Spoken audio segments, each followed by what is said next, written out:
Welcome to the Raising Independent Thinker Show. This is your host, Bathsheba. This show is a space for families who are homeschooling or thinking about homeschooling. We'll explore alternatives, teaching methods, federal and state homeschooling laws, and most importantly, this show is a platform where you can be inspired on how to raise an independent thinker. I hope you all are having a lovely day. And I am, me and Akeem are. For the next few weeks, I'll be talking about different curriculum. Last week, I talked about the Montessori method. I talked about how it started, how the materials are used, and how the environment is set up, and also some pros and cons. So today, I'll be talking about classical education, which is another popular curriculum that families choose to use for their children's education, whether it's incorporated into your homeschool or if they decide to find a private school that's associated with the method.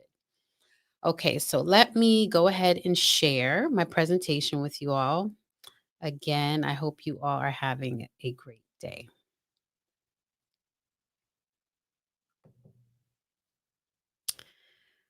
Okay.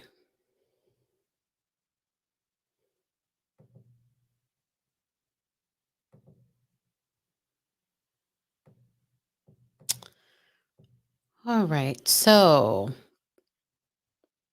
classical education. Okay, so classical education was developed by an African writer by the name of Martinius Capella um, during the Middle Ages. Martinius, he was born in Numidia, Africa, which is now called Algeria. Martinius was a teacher, he was an author, and an advocate for literature and the arts. And I found it very interesting that he was from North Africa. And when I was looking for a photo of him, what I found was several photos of mostly white males and a few of some colored, men. And after doing further research into the people of Numidia during the time Martinius was born, which was 360 AD, he was a part of the Berber tribe, which was an ethnic group of indigenous people in North Africa. So finding photographs of white males is, not a good representation of what he should have looked like. So this photo that I found seems to come close. Classical education is an approach to teaching and learning based on a three-part process to training the mind called the trivium. So now we're going to talk about just learn about the trivium and what that entails. Okay, so the classical trivium describes the learning stages of children as they mature and focuses the educational method in each stage to best develop a knowledgeable, thinking, and articulate child.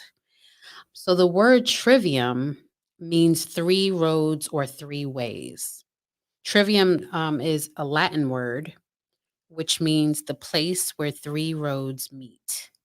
So as you see in the diagram to the left, there are three circles with the different stages that interlock one another. And in the center is where the true learning exists.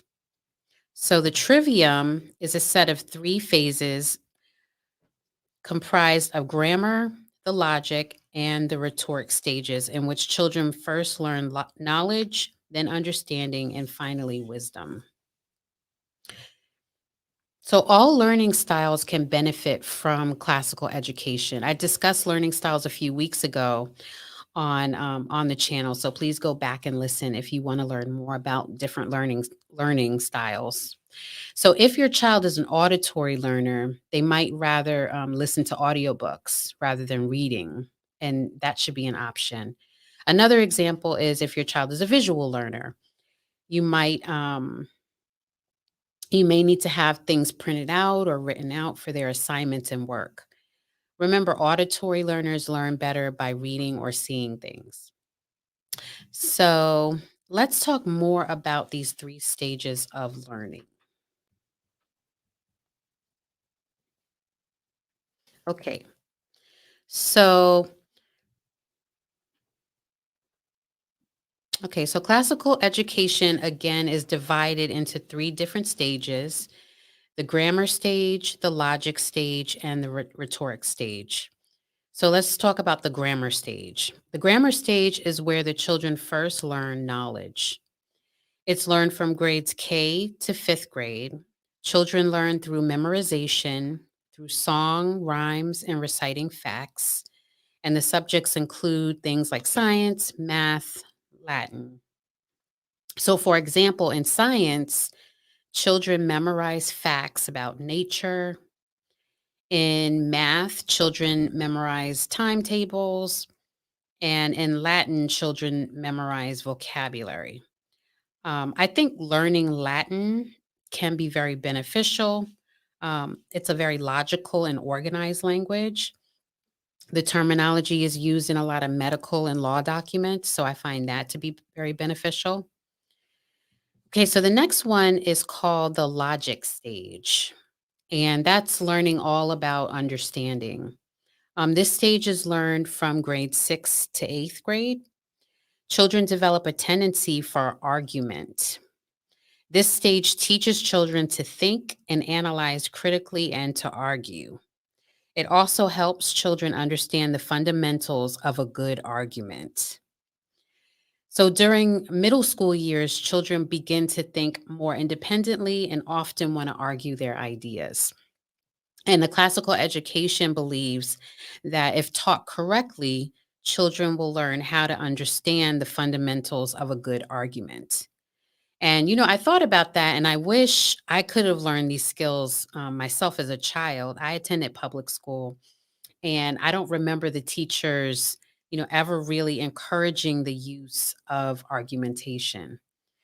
So, again, the child is learning different subjects during the logic stage: geometry, music, astronomy, science, math, literature. That's to name a few.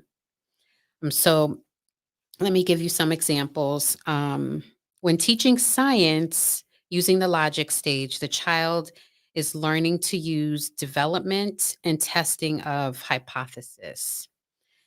For math, they're learning how to develop the ability to orient numbers through abstract concepts. Okay. So, lastly, we'll talk about the rhetoric stage.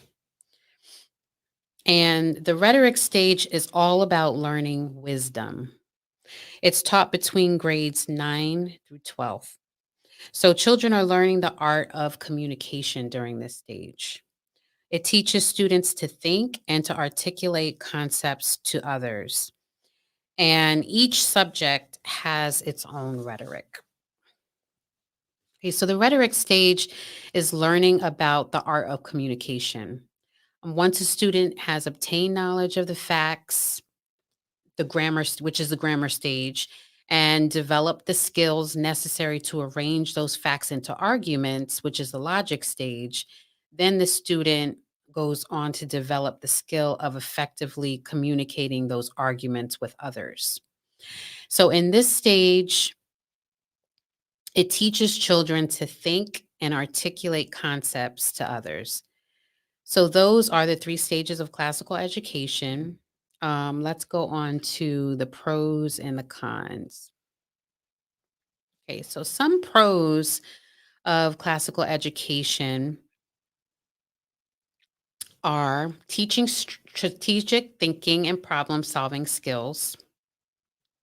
It nurtures an appreciation for literature and the arts, and it encourages and appreciates learning and studying of the Latin language. And I think all of these are wonderful skills for anyone to have, especially teaching strategic thinking and problem solving skills, because that's, what we deal with as adults each and every day. So for the cons, it emphasizes on memorization, narration, and diction. It oftentimes can be parent intensive, which means parents have to spend a lot of time with the child on lessons and lesson planning. Um, it can be weak on math and science if it's not intentionally taught.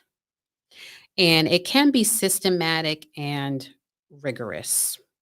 So I have to say that it it being parent intensive may be an issue with parents who are trying to homeschool but working from home at the same time.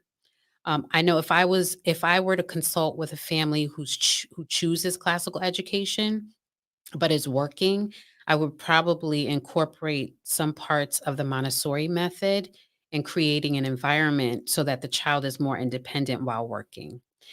And I feel that having your child learn through memorization can be systematic and rigorous at times.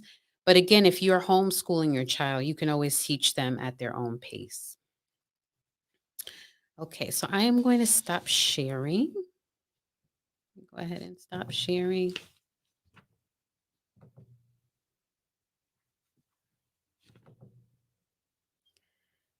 And classical education, is one of those curriculums that I find very interesting.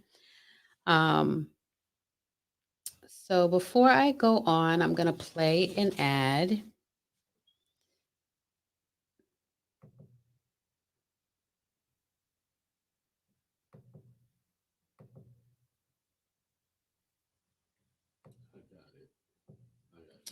Okay.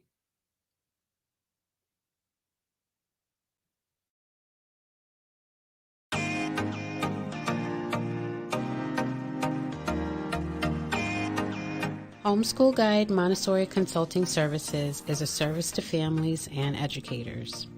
I offer initial consultations for those that are interested in talking through unique situations, whether that is finding the right curriculum for their child, toilet learning, positive discipline, starting a homeschool, learning state laws, and setting up educational environments, to name a few. Please go to my website, www.home-schoolguide.com, for more information.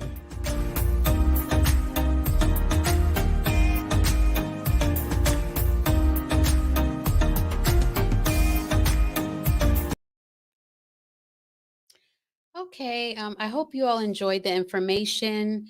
Please like and subscribe to our channel. Join us on Tuesday for the Truth Tuesday show, and I will see you all next Sunday. Okay, same day, same time. Peace, everyone, and have a blessed week.